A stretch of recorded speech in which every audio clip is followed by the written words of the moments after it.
Good morning and welcome to our next panel, which is a discussion with the two new transportation chairs. This is going to be a wildly exciting half hour, so I hope you all had that second cup of coffee during the break. So we know that after 8 years of the twin Jims, Jim Frazier and Jim Beall, we have two new amazing leaders that are bringing their own perspective and priorities. And today we're here to introduce Assemblymember Laura Friedman, and unfortunately our Senator Lena Gonzales, her plane is delayed. And so in a perfect world, transportation, everything runs on time, but not in this case.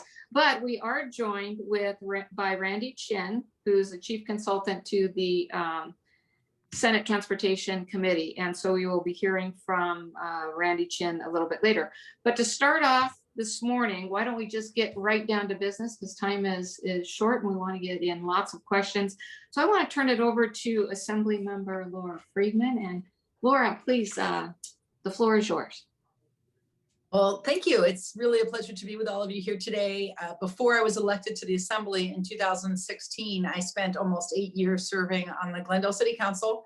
And in that capacity, I sat for a number of years on the SCAG Environment and Energy Committee, and also was the president for a year of the Independent Cities Association, and was on the Arroyo Verdugo subregion board for about 3 years. So I am very familiar with the incredible service that so many of you perform. I know that it is some of the most difficult work in public service, but also the most important work, because you are out there delivering services directly every day to the residents of California. So I want to thank all of you for that. Even though I can't see you, I know that I have a lot of friends out there. So thanks so much for having me here. Thank you, Assemblymember Friedman. We always feel so welcome when you host us at your office, and we really feel that you're one of us and that you get it. And we really, really appreciate your expertise and your knowledge. I'd like to turn it over now to Randy Chinn, again, Chief Consultant with the Senate Transportation Committee. Mr. Chinn. Hi, good morning, everybody. First, I want to apologize on behalf of the senator. She wishes she could be here, and there was some snafu at the Long Beach airport. So, but I'm going to pinch hit for her as best I can. I think Senator Gonzales has met many of you in a number of the meet and greets that she's done. You know, she's been chair of the committee since January, so she's drinking from the fire hose is, I think, the phrase that she uses. There's an awful lot in the transportation world that we all have to deal with in these upcoming years. The senator, comes from Long Beach. She has spent most of her life in Long Beach, has a number of family and friends who work in and around the Port of Long Beach, and her district is Long Beach, and it goes up north along the 710 freeway. So she's been at the state senate for about 18 months or so, and I'm happy to join you on her behalf. Thank you. And Mr. Chinn, we so appreciate you. We know that you had like about, 20-minute countdown that we needed a replacement, and we just feel so fortunate then, and thank you for your willingness to step up and participate. We really appreciate that. So I wanted to kind of toss this question out to both of you. So you're both kind of Senator and Assembly member, both from the Los Angeles County area, and I don't think that could be any more different from where I reside. I'm in Imperial County. I'm about 12 miles north of Mexico, very rural, about 186,000 people in our entire county. We don't have much of an active transportation system down here during the summertime because it's about 120 degrees. And our public transit system, you can get from one end of the county to the other, but it takes a couple of transfers and a little over an hour. So we're very car dependent here in the rural county. But I'm just wondering, given the vastness of the state, because our situation here is not any different than I think in many other areas in California. So how are you able to kind of see that vaster statewide the needs and being able to meet the expectations of all regions? So Assemblymember Friedman, why don't you help us with that first? Well, you're right that different regions have very different needs, and what our transportation solutions in urban centers are going to look very different in a rural community. But the entire state shares a lot of the same challenges. We all share a challenge with climate change, which is really the overarching existential threat of our time. It's the issue that really drives me in my work. Most of my work has been dedicated to different areas of sustainability. I think that something that both Senator Gonzales and I share is having a very forward-thinking perspective, because we are both moms of small kids. My daughter is 7 years old and her children are also very young. And it's definitely the first time, well, this is the first time that both transportation committees have been chaired by women simultaneously. There's been very few female chairs of transportation. And it's also the first time that there have been moms chairing the transportation committee of young children. And so I think every single day about the planet that my daughter is going to inherit. And that's not going to matter whether she lives in a rural community or an urban community. If she lives in a rural community, she's going to continue to see increased wildfire risk, increased drought because of climate, loss of biodiversity. In our urban areas and many of our rural areas, we still have huge challenges with air quality, which has gotten better over the years, but is nowhere near where it needs to be. We still see unreasonably high rates of asthma, particularly for children who live along transportation corridors, near ports and near highways. My own daughter's school is right across the street from the 5 freeway. And so those children who are literally in the shadow of big rigs all day long are going to suffer because of that, because of the pollution and the NOx. And I believe that it is the work of my generation and certainly of policymakers to undo all that damage and to try to find a way to move us forward. And so those solutions that we're going to look at are even though they might look different in different areas, they all need to be looked through the lens of how do we combat climate change? How do we provide clean air? How do we center public health, which has not always been centered in the transportation conversation? And beyond the emissions issues, which of course the move to zero emission vehicles will do some help with, that can't solve all the problems, because when you have more people worried about their child walking to school because of traffic safety,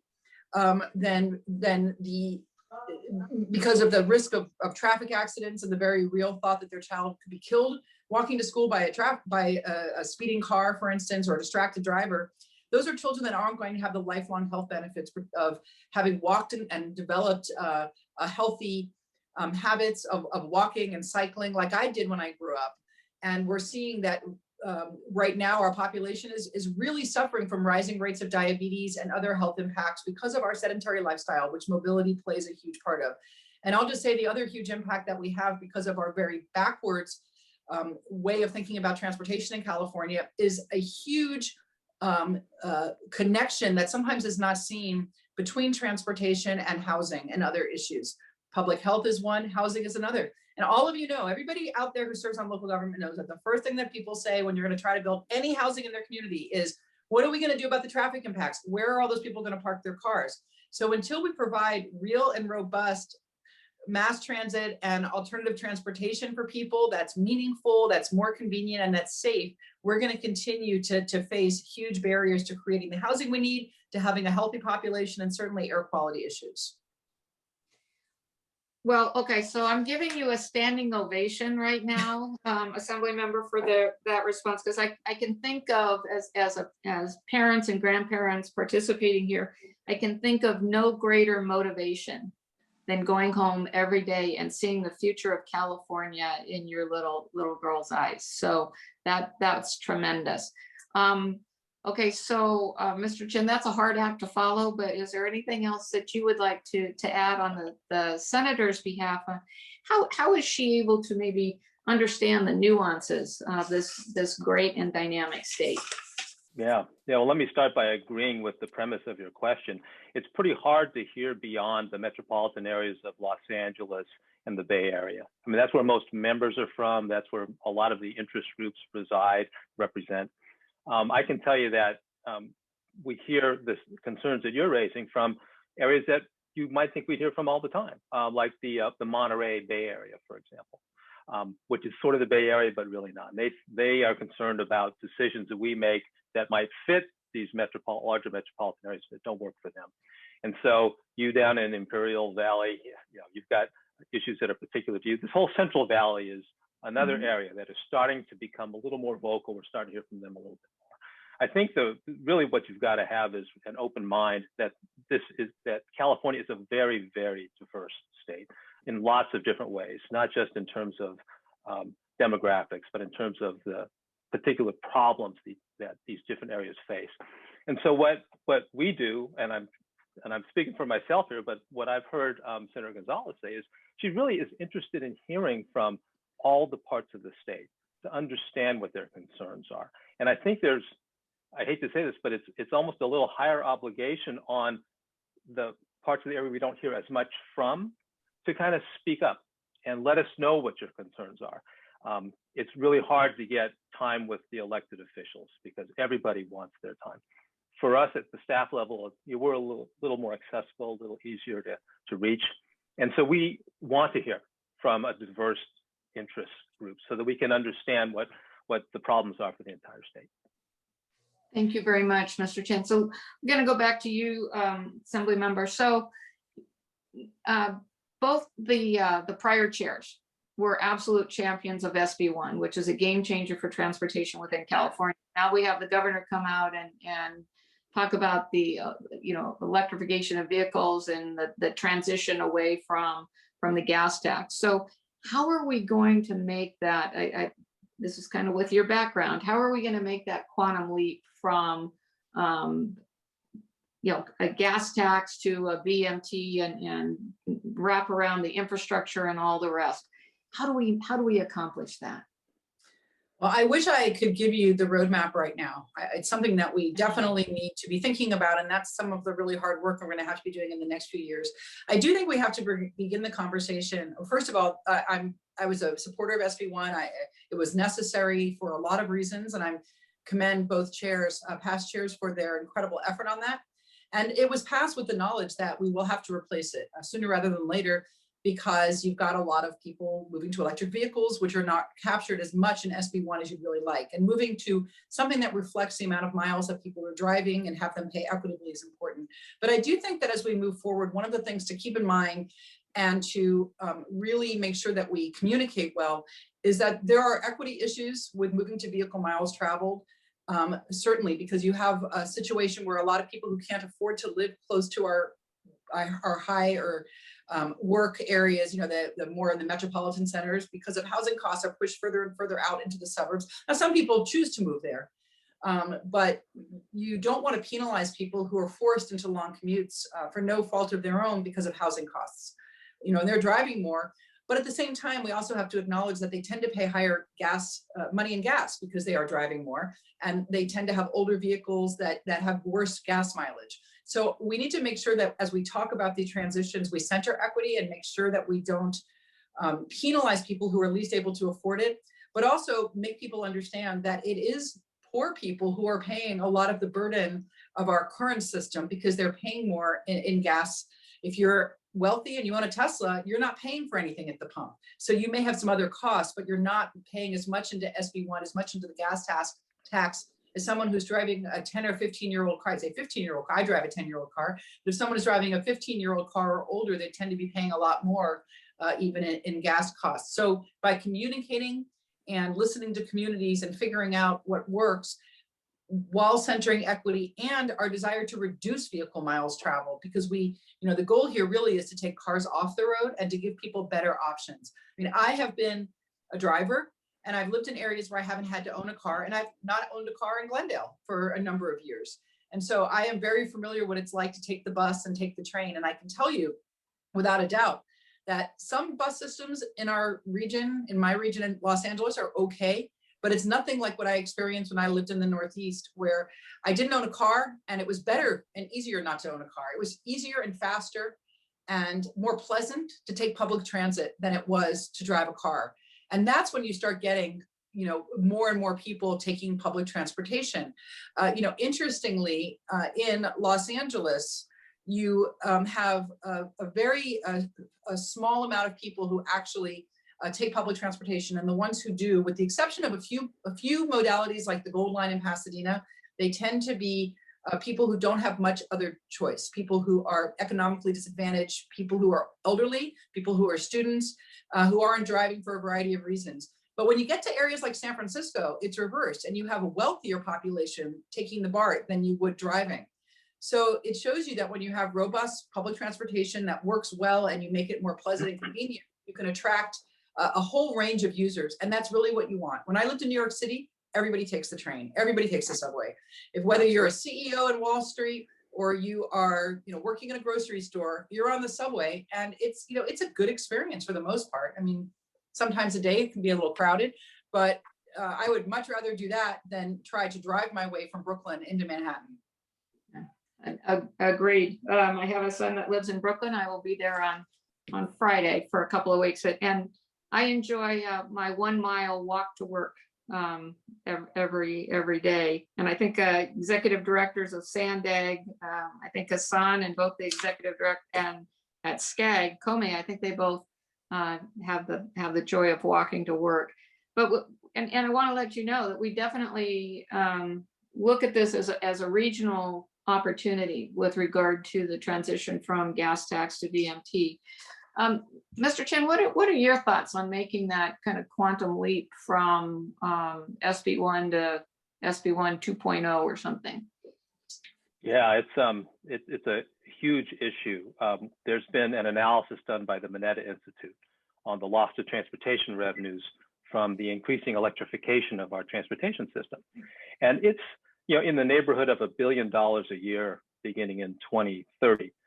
So the transition needs to happen sooner rather than later. There's legislation. We've had a pilot project to look at this. This is probably 2 years old now. Much more work needs to be done. There's legislation that's encouraging more of this. And I think that legislation probably has a lot of support. So we need to get going on this soon.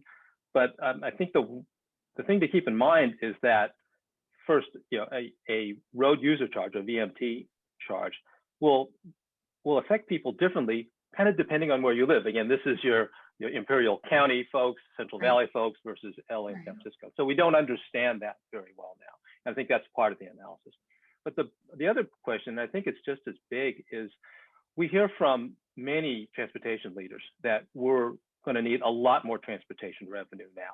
Even if we weren't going electric, we still need billions of dollars more to deal with transit, to deal with climate change, sea level rise, and we're still short on the amount of money we need to repair state and local roads. And so how are we going to do that? And there's a number of thoughts out there that involve raising more money from drivers. We haven't seen any legislation on that, but I think we're going to need to at least consider the issue. And it's going to be a tough one because people are paying a lot to drive, and they don't really want to pay more. Thank you. Assemblymember, want to give you the opportunity to talk about AB 43. I think you touched on it a little bit, your motivation a little bit earlier. And this is one that, yeah, 2 thumbs up on AB 43, but why don't you provide us with a little more context, please? Thank you. This was a bill that I actually had started by introducing a couple of years back. And this bill would have given cities the ability to have some more input into the way they set speed limits, which right now is pretty rigid and set through the 85th percentile, which probably most of your participants here understand. But I can tell you that back in my city council days, we had an experience where actually next door in Burbank, they were having a lot of cut through traffic from the highway because of the new mapping, internet mapping on your phone devices. And so people that weren't familiar with the area were being led by Waze and Google Maps and others to cut through to get, to avoid highway traffic.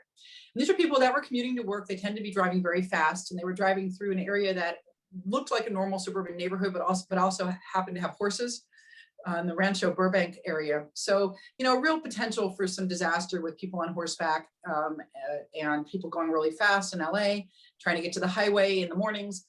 And so the city decided to start enforcing speed limits and they did what they needed to do, which was a traffic survey. Well, the traffic survey came back that all these people were driving so much that the city was forced to raise speed limits in the area. You can imagine the neighbors came completely unglued about this.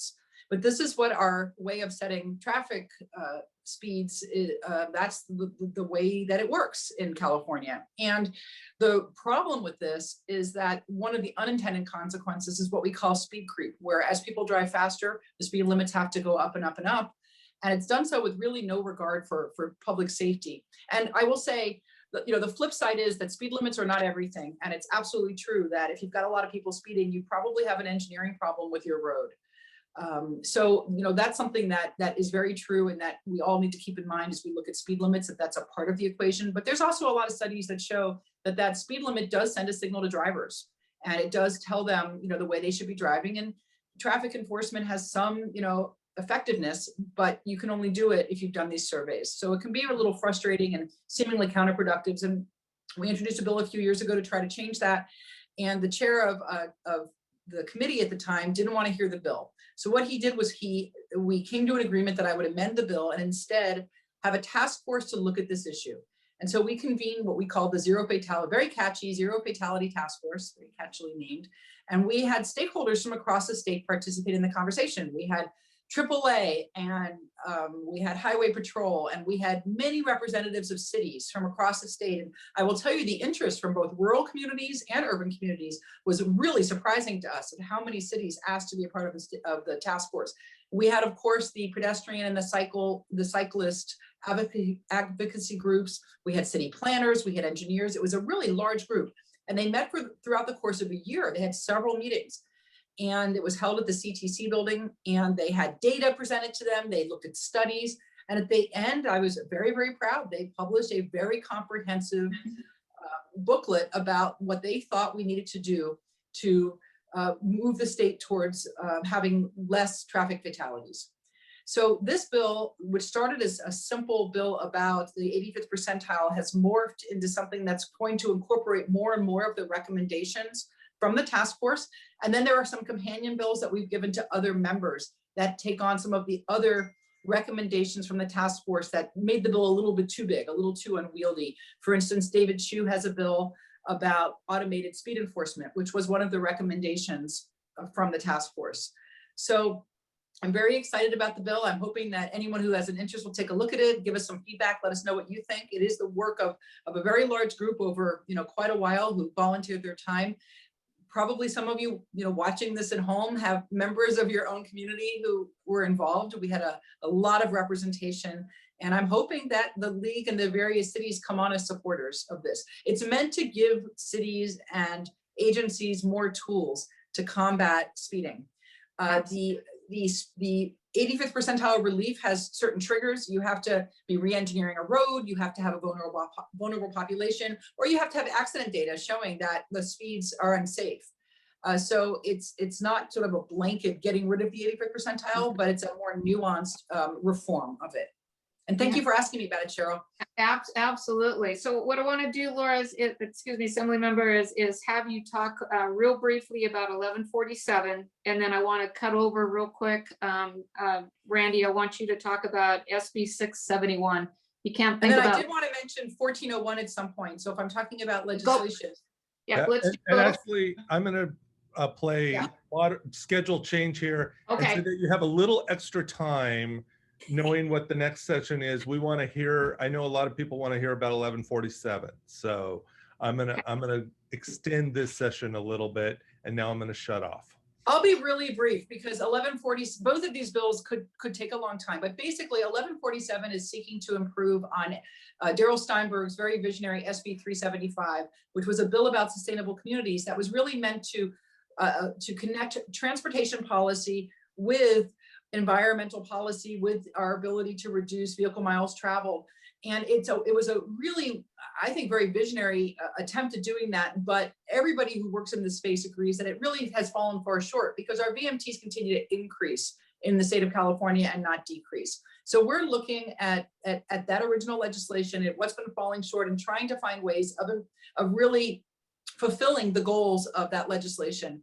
And working with our planning agencies to say to you that, no, really, this is something we should all be taking very seriously for many reasons, for sustainability, for the environment, but also for the livability of our communities and the safety of our communities. I mean, the goal really is, it should be for those of us certainly in the more urban areas, and I'd say in our suburban areas, that everything that you need in life should be within either a 15-minute walk or bike ride or a 15-minute transit ride, so that we don't force people to drive all the time to get the necessities of life. And I can give you a lot of examples of how that's actually harmed our constituents. We don't allow things in our neighborhoods that we probably should allow. There are some neighborhoods where you can't even give a piano lesson in your neighborhood. In my neighborhood, for instance, there's a little commercial block of one block long. That's one of the most popular things in my entire area. It's got a little pharmacy, it's got a little butcher shop, it's got an ice cream shop, it's got a coffee shop. And yet you can't do that anywhere else in the entire neighborhood for miles and miles and miles. So if anybody wants to go to get a gallon of milk in my neighborhood, you usually have to drive because you don't have milk within 2 miles of a lot of our houses. So we're forcing people to drive around our neighborhoods when we could really allow a corner bodega. We could allow people to give piano lessons, give chiropractic. I'm challenging all of you who are in the planning world, who are at cities and municipalities, to think, given my average constituents, how easy is it for them to not have to drive to do the things they need to do in their life? And is there a way we can make that easier, either through transit or by building housing in a different place, or by allowing more commercial uses, everyday commercial uses into our neighborhoods? But if we're serious about the environment, we have got to get people out of their cars. We've got to make for safer streets. The other bill is 1401. This bill is going to be really controversial with all of you, but I want you all to take a deep breath before your knees jerk and you bang your knee on desks. I want you just to think about it. This bill says that within a half a mile of high quality transit, so your train stops and your bus BRT under certain conditions, within a half a mile of those stops, so this is your SB 35 territory, we are going to remove your ability to require parking minimums for new development. So that's not to say that developers can't build parking. And in the areas that have already done this, and there are areas even in the state of California that have had this ordinance for quite a while, and the city of Berkeley just made their whole city have this, remove parking minimums from their entire city. What it shows is that developers actually do build parking, but they right-size the parking. But parking can be up to 25% of the cost of housing. Think about that, 25%, because your parking generally is subterranean, at least on larger buildings. And that subterranean parking is the most expensive part of the building to build. So it can add up to 25%. So if you're wondering why your developers aren't building middle-class housing, your parking requirements could be a part of it. I mean, I've had people come to us, even in Glendale, who want to build a second unit on a lot that's zoned for it, but because of having to add 2 or 3 or 4 parking spaces, they've walked away from the project. And that's in areas where there are buses aplenty and there are Metrolink stops. And there's really no reason, when we're trying to encourage people to use that high quality transit, those train stops, that bus rapid transit, that why not allow developers to build housing for people who want to use mass transit as their primary method of getting around.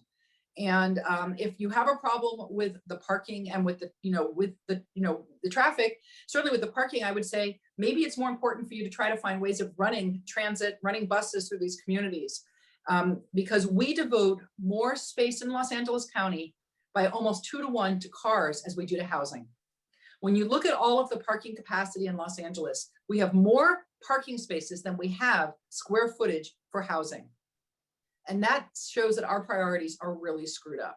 We have got to prioritize housing and room for people and de-emphasize room for cars. And in many of our communities, we have not done parking surveys to even see what's being used. In Burbank, in downtown Burbank, where I have my district office, I'm in a building, a commercial building that has a separate parking lot that services 2 buildings that at the best of times, even pre-COVID, was maybe 15% full during the day and completely empty at night.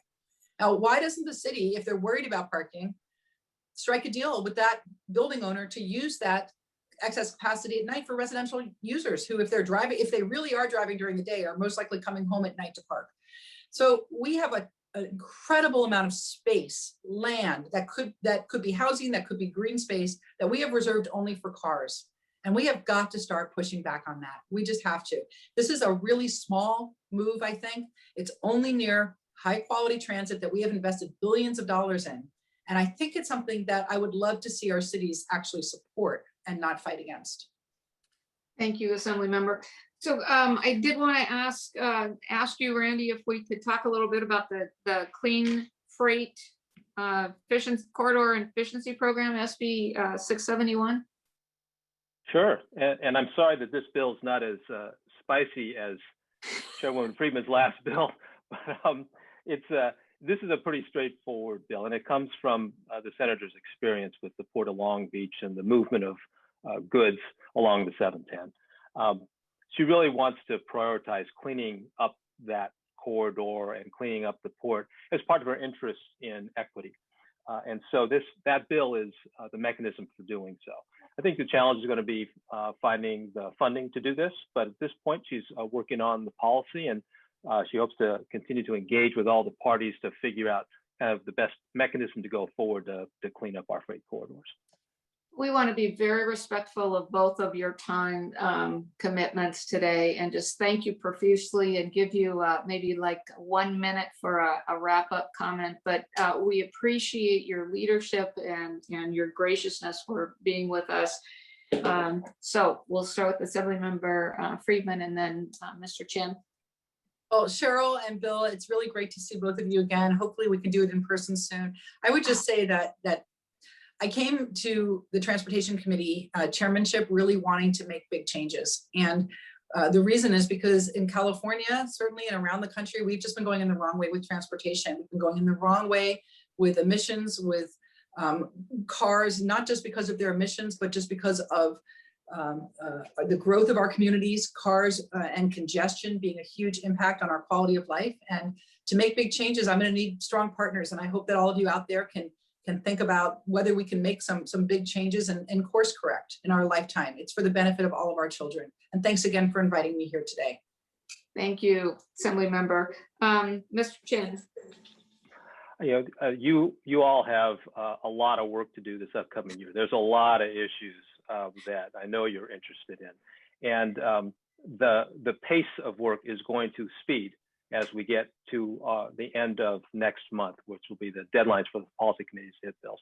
So I want to encourage you to reach out to my chair and to the committee that I work for, so that we can hear you out, and we hope to make all these bills better and better with your input. Thank you. Very good, thank you. Bill. I wanted to say a final one thing that I was going to thank the Assembly Member in specifically. I know that we'll have some deep conversations about 1147 because it involves SB 375, which is near and dear to a lot of our hearts. But your bill is the first to actually introduce the idea of block grants to help fund some of these programs. And I wanted to thank you for that idea. And certainly that marks an evolution in legislation. So we had Leanne Randolph from ARB earlier this morning, and we talked about some of these issues as well. And we look forward to working with you on that. And you've made your office open, and we're meeting with your staff later this week. And I want to thank you very much. And Randy, we like you too, but I just wanted to make that point to the member. Thank you very much. We'll let you guys sign off.